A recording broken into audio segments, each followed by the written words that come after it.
ডিমটাকে সেদ্ধ করে ভেজে নিলাম। এবার ভেজে তুলে এটাকে গামলায় রেখে দিলাম।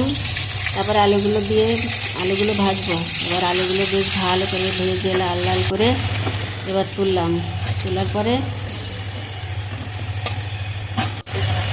জিরে দিলাম কড়াইতে। জিরে দিয়ে তারপরে একটু আদা ঘষে ওটা দিয়ে দিলাম। দেওয়ার পরে এটাকে একটু নাড়াচাড়া করলাম।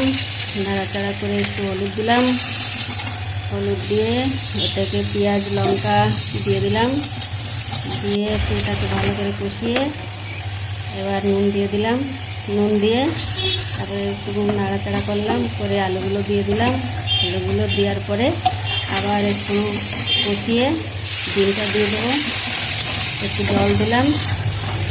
জল দেওয়ার পরে এবার ডিমটা দিয়ে দিলাম। ডিমটা দেওয়ার পরে নাড়াচাড়া দিয়ে এটাকে ভালো করে একটু কষিয়ে সুন্দর করে এবার জল দিয়ে দিলাম। জল দিয়ে নাড়াচাড়া দিয়ে এটাকে এবার ঢাকা দিয়ে দেবো। হলুদ দিলাম, আবার ঢাকা দিয়ে দেবো। ঢাকা দিয়ে দিলাম। এবার হয়ে গেলে ওটাকে নামিয়ে দেবো। এটা ফুটছে এখন, দেখুন কি সুন্দর ফুটছে। এই প্রায় হয়ে এসছে। এবার নামিয়ে দিলাম। এটা গরমে